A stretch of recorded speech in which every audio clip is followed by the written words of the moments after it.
Bitcoin, Bitcoin, Bitcoin. Months ago, we showed you how to track Bitcoin. And of course, our charts have been prescient. I'm going to once again teach you the down and dirty on what you need to know about Bitcoin, how you can simply track it and practice trade it for success. We're an education firm. We're not a stock calling or a Bitcoin calling service, but we do want to show you how we track it, and you can compare how accurate we are. These are our standard charts that we use at chartingwealth.com every single day to chart the markets. We look at stocks, we look at bonds and gold typically, although I started tracking Bitcoin and training you guys how to do it earlier in 2020, and these charts have been amazing. The first chart I'm showing you is our weekly chart with our price percent oscillator, which is a percentage version of the MACD. We also use the derivative oscillator. Those are the green and red boxes in the back. The blue line is the price percent oscillator. Again, the derivative oscillator is a triple smooth version of the relative strength index. We use Heikin-Ashi candlesticks. Why? Because they work and they're easy to use. We've got a great training on that. You look up Heikin-Ashi, H-E-I-K-E-N-A-S-H-I.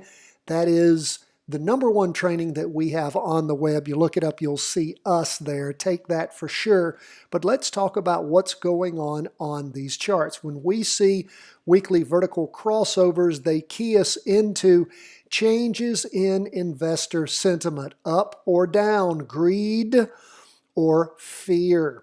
What we saw on our weekly chart back on the last weekly vertical crossover that occurred on the week ending the 23rd of October, we saw a weekly vertical crossover going up. The jumping in point was somewhere around the $12,000 mark. And of course, how high have we gone since then? Gone up to $40,793.68.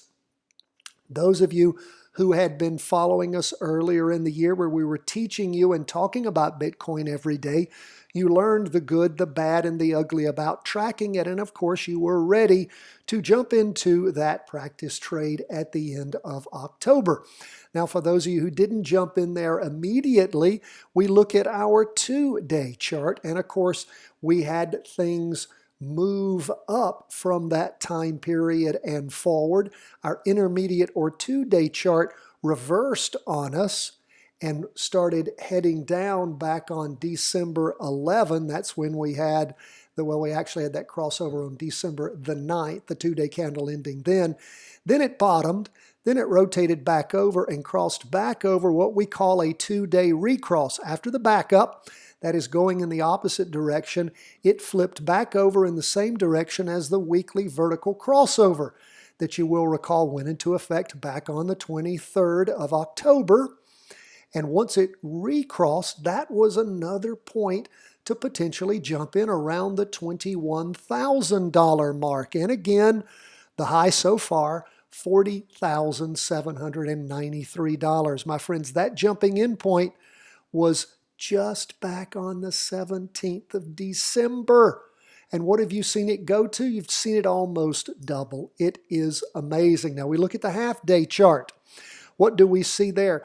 We typically don't look for the half-day as jumping in points, although we have had a couple of times that the half-day has crossed over going up, of course, after a bit of a pullback. And again, didn't do bad for you. When it crossed over these last 2 times, recrossed, those have been good. We don't like to trade on the shortest charts. Why?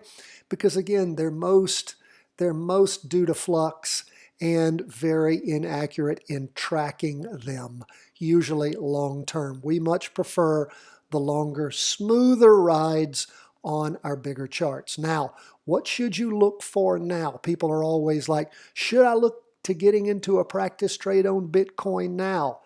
I would say you're looking at a lot of dangers right now. Why? Because Bitcoin has accelerated up. A pullback is one going to happen. Can't tell you that's going to occur, but what I can tell you is I don't have any method for figuring out if it's a good time to jump in when things have taken off. That's why we have crossovers. That's why we get in then. Otherwise, we wait for a pullback. You wait for a rotation over on the 2-day chart pulling back, and maybe Bitcoin will go into a consolidation phase. It will go into a phase like we saw earlier when we were tracking Bitcoin, where it does blow off some steam, lose a lot of value, and then gain it back again. It will top out at some point. Things go up in stages, in surges, and then they blow off that steam. People take profits, and then they jump back in. So again, jumping in now, very, very dangerous. That's why you need to follow the charts with us every single day at chartingwealth.com. We teach you how to do it, and it's all free. Just come there, 10 to 15 minutes, follow the charts with us. What you learn in tracking any ETF or stock can be applied on any other trackable commodity, ETF, index, whatever it is. If it is trackable, and we teach you what trackability is all about, that is literally having accurate weekly vertical crossovers, and then next to that, 2-day recrosses. Nothing we teach is complicated, but it does take commitment. 10 to 15 minutes a day. You want to learn?